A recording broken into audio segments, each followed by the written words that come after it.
not here. We're not there. The car exploded. Come get the girls. I have to stay here with Woodrow.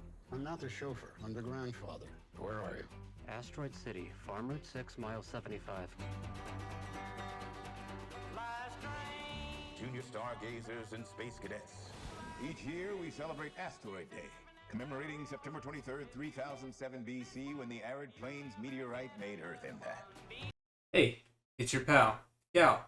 In this latest Wes Anderson film, you'll see a star-studded array of characters that encounter extraterrestrial life. Follow Augie Steenbeck, a wartime photographer, and his son, Woodrow Steenbeck, a hyper-intelligent teen, and the reason that they are in Asteroid City. Also with them is Augie's 3 daughters, but they don't really make an impact on the story, so don't think about it. You'll also encounter the entire town of Asteroid City.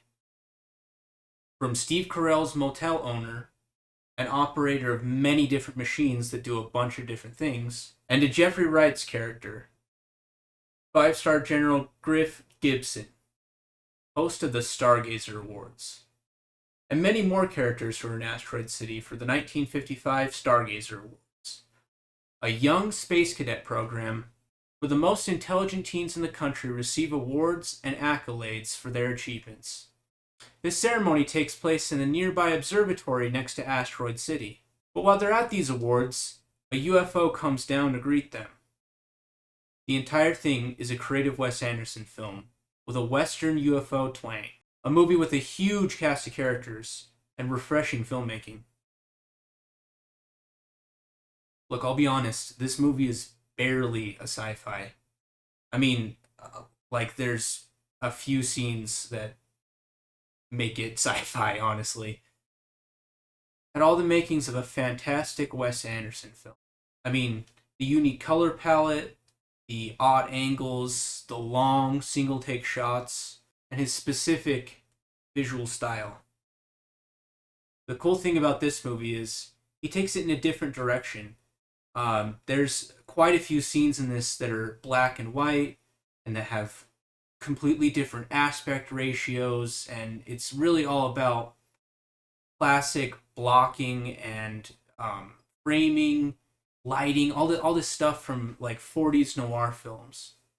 It was a huge departure from his usual style, and it was honestly really refreshing to see. This movie was a drama. It's kind of a dramedy.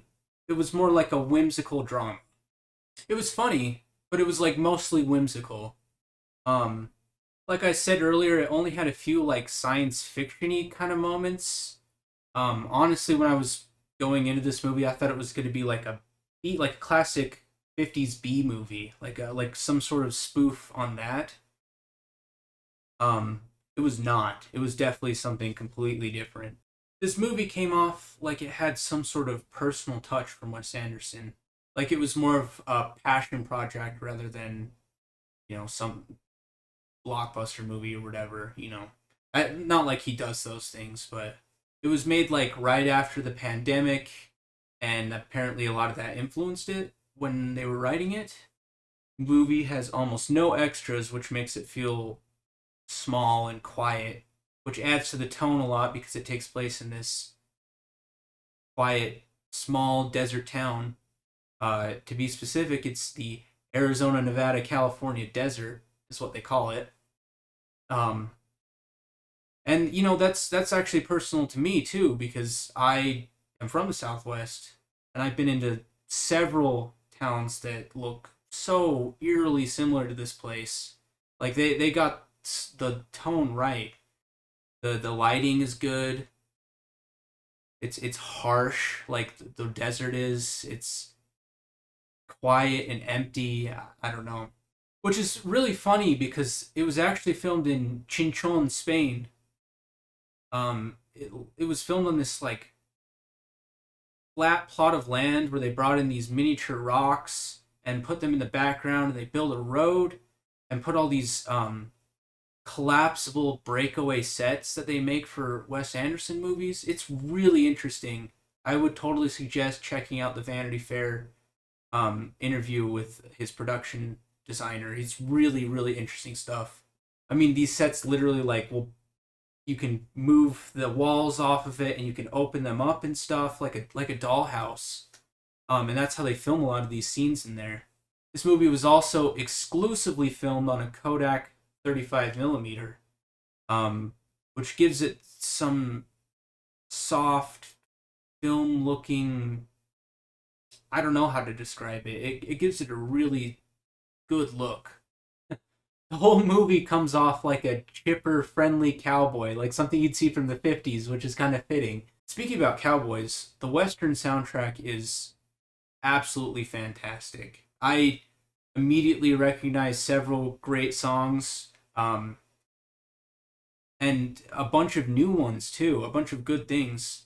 A few of my favorite scenes were the opening scene when the train is traveling through the desert to Asteroid City and it's playing Last Train to San Fernando. It was really good, and it set the tone for the whole movie, actually. The other scenes that I liked were when Augie and Midge were talking through the windows. Each scene had its own song, and it was. I don't know if it was related to what they were talking about. I would have to go rewatch it, but it was really interesting.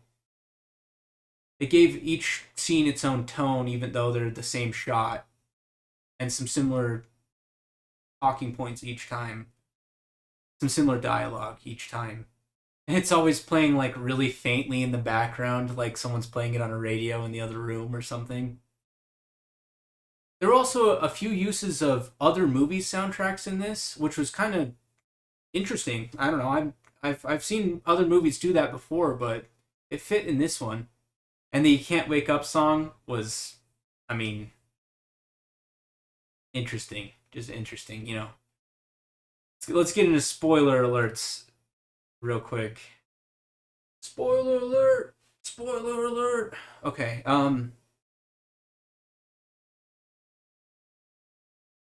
I genuinely love the relationship between Augie and Midge. There's just so much funny, quippy dialogue between these two. The thing that really drew me into the movie was that the framing devices. So, the movie is actually a play, but the movie is also a television documentary about the play and the writers and the actors. But it's also a meta message about something. I was a little confused about it, you know. Maybe I'll get it on a rewatch, but these are just first impressions, pretty much. Some more specific stuff I liked was these Stargazer teens, these junior cadets, or whatever you want to call them. All of them could be described as the same thing as Woodrow. Hyper-intelligent teen, right? But every single one of them was completely different and unique. I have to say the interactions with the townsfolk were really entertaining and kind of kept the movie going.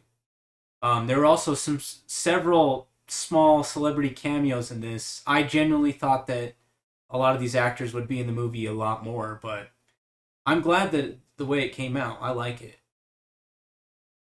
I have to say, major spoiler alert, the scenes with the alien were so bizarre and jarring and like almost fucking terrifying that it was like so distinct and memorable throughout the movie. And to learn that it's fucking supposed to be Jeff Goldblum under the costume is really fucking funny too. So it takes place in 1955 in Asteroid City in the Arizona, Nevada, California desert. Augie Steenbeck is taking his family to the Stargazer Awards. His son has won an award for inventing something. But in reality, their mother died 3 weeks ago, and he's taking them to live with their grandpa because he doesn't have any money.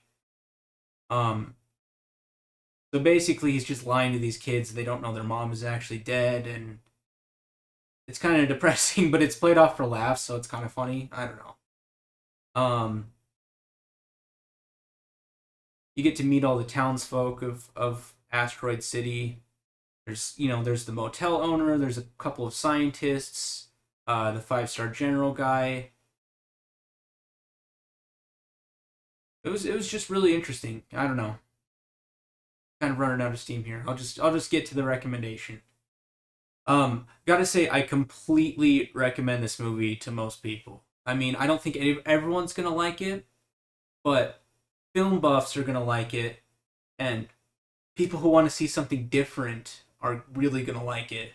I'm gonna use the word again. It was a whimsical, thought-provoking movie, and it was just well crafted all throughout. Very interesting, very good watch. I might even go see it a second time in theaters. I'm not even joking. If you're a Wes Anderson fan, you're gonna love this movie. Not only is it his style to an extreme, but then there's also scenes where it's a complete departure from what he normally does, which is so interesting, and it's good to see him doing something completely new, you know? Anyway, thanks for watching my first review. It's been your pal, Cal. Please subscribe. Hopefully I didn't fuck this up too much.